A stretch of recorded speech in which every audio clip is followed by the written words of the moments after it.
কি আবার দেবাইতো বাবু, এই রোদ মাথায় করে আপনি কি দোকান থেকে এলেন নাকি? তো বাড়িতে চাকর বাকর কেউ নেই? হ্যাঁ, ওই দুলাল তো আছে, ও কি একটা কাজে বাইরে গেছে, তাই এই জিনিসটা হঠাৎ দরকার পড়লো। ও নিশ্চয়ই নিশ্চয়ই অসুবিধা নিশ্চয়ই কিছু আছে, তা না হলে আপনি তো হঠাৎ করে দোকান টোকানে যাওয়ার লোক নন। তা শুনেছেন তো শেষ পর্যন্ত চৌধুরী বাড়িটা বিক্রি হচ্ছে? মানে কি বলতে চাইছেন আপনি? মানেটা তো খুব সোজা, আপনাদের বাড়িটা তো বিক্রি হচ্ছে। আপনি কি করে জানলেন? কি যে বলেন দাদা, এলাকায় পান থেকে চুন খসলে আমি খবর পাই, আর এই খবরটা পাবো না? দালালিটা তো আমিই করছি। সে কি, আপনি এখন দালালি করছেন? কেন, আপনার যে কি একটা ওই সাপ্লাইয়ের ব্যবসা ছিল, সেটা কি হলো? সেসব কবে ছেড়ে ছুড়ে দিয়েছি। এখন আমি সোজা জমি বাড়ির দালালি করছি, বুঝলেন তো? কোনো ঝামেলা নেই, কর্মচারী রাখতে হয় না, মাল বয়ে দিয়ে আসতে হয় না, টাকা পয়সার জন্য হাপিত্তেশ করে বসে থাকতে হয় না, শুধু কানেকশনটা করে দিই, আর গরম গরম টাকা গুনে পকেটে রাখি, ব্যাস।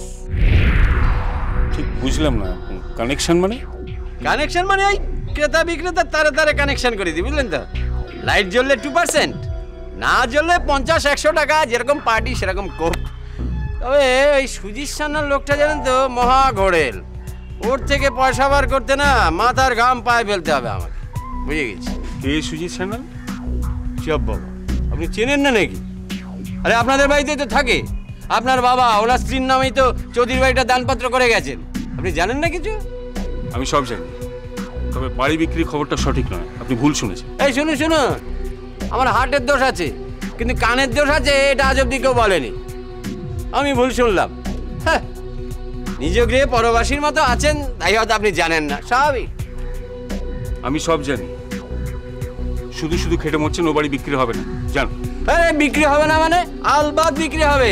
আরে মশাই, চৌধুরী বাড়ি 3 কোটি টাকায় রফা হয়ে গেছে।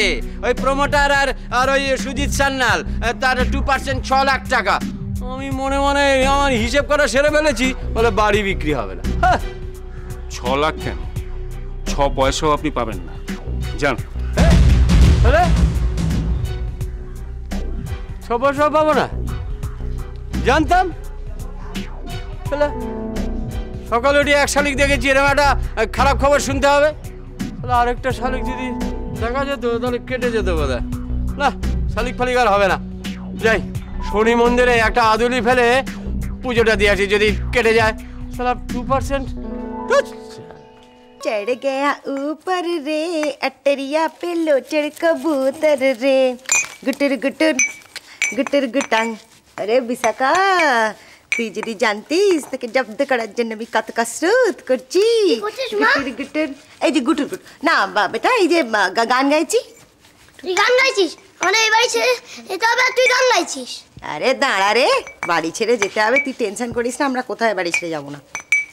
বাড়ি ছেড়ে যাবো না? তুই থাকতে আমার কাজ করতে হচ্ছে চাকরে, সেটা দেখছিস? তোকে আর কাজ করতে হবে না, তোকে দিয়ে যারা কাজ করাচ্ছে তাদের উল্টো রটে চড়িয়ে একেবারে ক্রুক করে পাঠিয়ে দেবো। কি করছিস তুই? দেখি আমি কি বুঝতে পারছিস? এই কি হলো? ছেলে কোথাকার, দেখছিস না গ্লাভস করে পিসছি? ওটা যদি হাতে লেগে যেত কি হতো জানিস? কি হতো? গুটুর গুটুর গিটের গিটের গিটের গিটাং হতো, চুলকোনা শুরু হয়ে যেত, আর তুই বাঁদরের মতন করে ঘুরতে আসছিস। এখন একটা বিশাল মজার ব্যাপার হবে। হ্যাঁ, কি? সেটা হলো, তোকে যারা কষ্ট দিয়েছে, তোকে দিয়ে, দাদুকে দিয়ে, ঠাম্মাকে দিয়ে যারা কষ্ট করে কাজ করিয়েছে, তাদেরকে জব্দ করা হবে।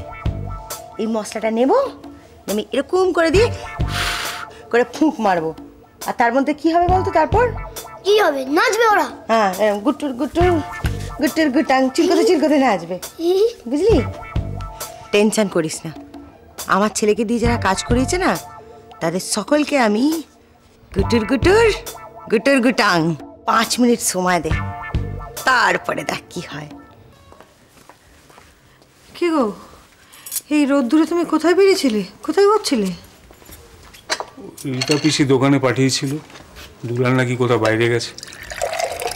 তা দুলাল বাইরে গেছে তো তুমি রোদ্দুরে বেরোতে গেলে কেন?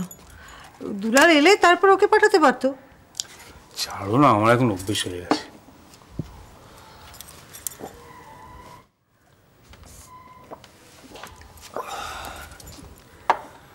রাস্তায় সুবল সরকারের সঙ্গে দেখা হলো। সুবল সরকার মানে? আরে সুবল সরকার আমাদের কোম্পানির সাপ্লায়ার ছিল, কী সব ঝামেলা হয়েছিল মনে নেই?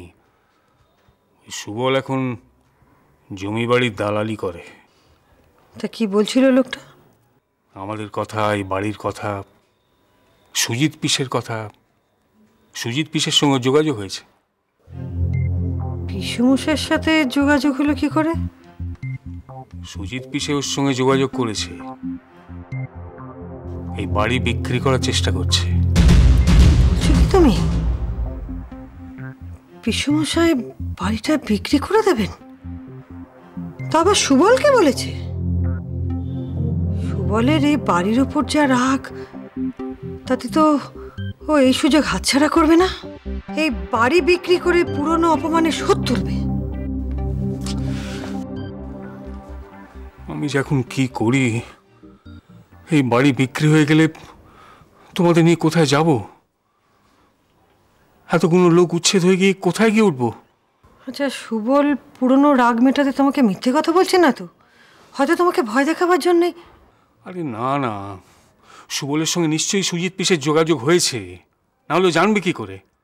না না নিরু, সুবল মিথ্যে কথা বলেনি। তাই যদি হয় তাহলে এই বাড়ি বিক্রি আমাদের আটকাতেই হবে। এই ভিটে ছেড়ে আমরা কোথাও যাব না। প্রয়োজন হলে পুলিশ ডাকবো। পুলিশ ডেকে কি হবে? বাবার সই করা দানপত্র তো রীতা পিসির কাছে। পুলিশ তো ওদেরই মালিক বলে মেনে নেবে, তখন এই বাড়ি বিক্রি আটকাতে পারবে? তাহলে এখন উপায় কি? বাপ ঠাকুরদার ভিটে অন্যের হাতে চলে যাবে, আর সেটা তুমি দাঁড়িয়ে দাঁড়িয়ে দেখবে? কোনো প্রতিরোধ করবে না? আমি প্রতিরোধ করলে কিচ্ছু হবে না নেরু। বাবা যদি না মুখ খোলে, বাবা কিছু না বললে আমাদের কিচ্ছু করার নেই।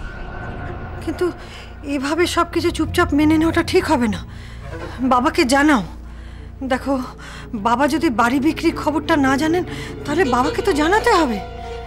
এতদিন এই অপমান অসম্মান আমরা কিসের জন্য সহ্য করেছি? এই আশ্রয়টুকুর জন্য।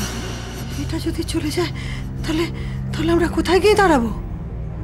না না, এটা আমি মানব না। আমি বাবাকে জানাবই। আমাকে জানতেই হবে বাবা কি চান। যেমন করে হোক এই বাড়ি বিক্রি আমাকে আটকাতেই হবে।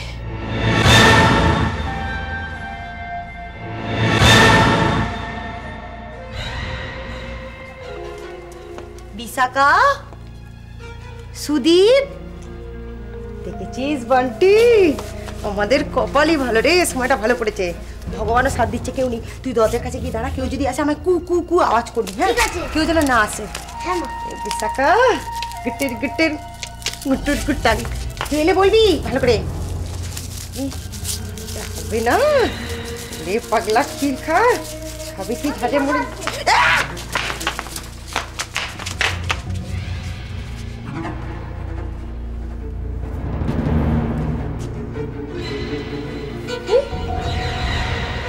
ভাঁজ করে রেখে গেলাম শাড়িটা।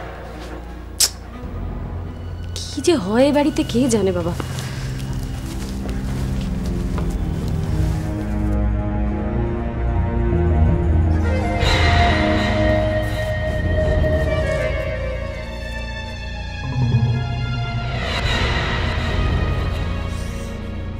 ওরে বাবা, আরে এত চুলকাচ্ছে কেন?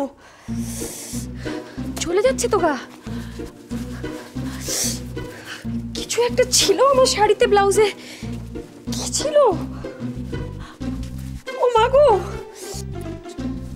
আরে বিশাখা, এ বিশাখা, এ কি হয়েছে তোর? হ্যাঁ, এরকম করছিস কেন? আরে লাফালাফি করছিস কেন? ও বুঝেছি, নিশ্চয়ই কোনো রিয়েলিটি শোতে তুই পার্টিসিপেট করেছিস না? ওখানে নাচ গান প্র্যাকটিস করতে হবে, ওই জন্য তুই নাচছিস। তাহলে আমি তোকে সুবিধা করে দিচ্ছি। পার্টি তাড়াতাড়ি গিয়ে টেপটা নিয়ে তাহলে বিশাখা ভালো করে নাচটা প্র্যাকটিস করতে হবে। কি হচ্ছে বলতো বিশাখা, তুই কেন এরকম ভাবে নাচছিস আমি বুঝতে পারছি না। পরে ইয়ার্কির একটা সীমা আছে, আমি তোকে বলে দিচ্ছি।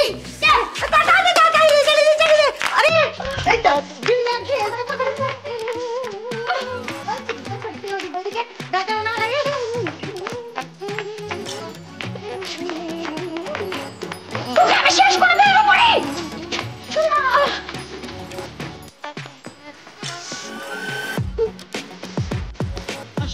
কি বলছিস তুই? হ্যাঁ বাবা, সুবল নিজে আমায় বলেছে সুজিত পিসা নাকি ওকে দায়িত্ব দিয়েছে। সুবল এর মধ্যে ওর চেনা জানা কোনো এক প্রমোটারের সঙ্গে এই কথাও বলেছে। সেই সুবল এসব করছে নাকি? একসময় তো সুবল কম জ্বালায়নি, ও কি আবার নতুন করে ফিরে এসে সব করছে? কি হবে বাবা, তুমি এবার কিছু বলো, আর চুপ করে থেকো না। না, চুপ করে থাকবো না। চুপ করে থেকে সুজিতকে প্রশ্রয় দিয়েছি, আর আমি মুখ বন্ধ করব না। এত লাঞ্ছনা, অপমান, গঞ্জনা সেসব সহ্য করেছি তো এই বাড়িটার টানে। সেই বাড়িটাই যদি হাতছাড়া হয়ে যায় তাহলে চুপ করে থেকে আর লাভ কি? তুমি সত্যি বলছো বাবা? তুমি এবার সব কথা জানিয়ে ওদের হাত থেকে বাড়িটা বাঁচাবে? তাছাড়া আর কোনো উপায় নেই। আমি সুজিতকে অনেকবার অনুরোধ করেছি যে এই বাড়ি যেন সে বিক্রি করে না দেয়। আমার অনেক পরিশ্রমের, অনেক ভালোবাসার, অনেক স্মৃতির এই বাড়ি অন্য লোকের হয়ে যাবে, আমি সহ্য করবো কি করে? তুমি একবার ভাবো বাবা, এই বাড়িটা চলে গেলে আমরা কোথায় যাব, কি করব? এতজনের থাকার মতো বাড়ি খরচ জোগাড়ার অবস্থাও তো আমাদের নেই। তাছাড়া আমার বাড়ি ছেড়ে আমি যাবই বা কেন? এই যে এত কষ্ট সহ্য করেছি, এত অপমান সহ্য করেছি, সে তুই বাড়িটারই টানে। এখন সেটাতেই যদি হাত পড়ে তাহলে তো আর চুপ করে থাকা যায় না। আমি আমার জীবিত অবস্থায় এই সহ্য করব না। কিন্তু বাবা, এতদিন যে ভয়, যে আশঙ্কা থেকে তুমি মুখ খোলোনি, তার কি হবে? মানে আমি বলছি, সব দিক প্রকাশ করে দেওয়ার আগে একটু ভালো করে ভেবে নিও।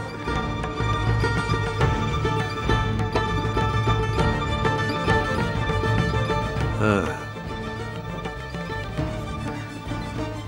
আমি প্রতিবাদ করব, আমি মুখ খুলব, আমি সবাইকে বলবো। কি বলবেন দাদা? সুজিত, তুমি? আমি কি বলবেন সবাইকে? আপনার অতীতের কথা শুনলাম তুমি নাকি এই বাড়িটা। ওসব কথা পরে হবে। আচ্ছা, আপনি কি মনে করেন আপনি মুখ খুললেই সব সমস্যার সমাধান হয়ে যাবে? এই বুড়ো বয়সে আপনার কলঙ্কের কথা, পাপের কথা, অপরাধের কথা আপনি সবাইকে বলতে পারবেন তো? ভাবুন, ভেবে দেখুন। আপনি বলতে পারলে আমার কোনো আপত্তি নেই। আপনি সত্যিটা প্রকাশ করে দিলে আপনার সম্পর্কে আপনার পরিবারের, পরিজনের কি ধারণা হবে সেটা আগে থেকে ভেবে রাখবেন। এখন যে অবস্থায় আছি তার থেকে খারাপ আর কি হবে? আমি তো সহ্যের শেষ সীমায় পৌঁছে গেছি। অপমান, অসম্মান, অত্যাচারের শেষ দেখা হয়ে গেছে আমার। এরপরে আর কি হবে? দাদা, এ সবই এই পরিবারের মধ্যে আবদ্ধ আছে। বাইরে সবার কাছে আপনার মান সম্মান আগের মতো আছে, কিন্তু আপনি যদি আপনার অপরাধের কথা প্রকাশ করে দেন তাহলে ঘরে বাইরে আপনি অপদস্থ হবেন। হ্যাঁ, সেই সব কথা ভেবে এতদিন মুখ খুলিনি, কিন্তু এখন যে মাথার উপর থেকে ছাদটা চলে যেতে বসেছে, এখন কি করে চুপ করে থাকবো বলো তো? দেখুন, আমি বাড়িটা বিক্রি করে দিলে আপনার পরিবারের অস্তিত্বের সংকট হবে না, কিন্তু আপনি মুখ খুললে আপনার পরিবারের কোনো অস্তিত্ব থাকবে না, এটা বোঝার মতো বুদ্ধি নিশ্চয়ই আপনার আছে। বলছো সুজিত? আমি ঠিকই বলছি। আপনি চুপ করে থাকলে আপনার পরিবারের সকলে বাঁচবে, কিন্তু মুখ খুললে সব শেষ, সবাই শেষ। ভাবুন।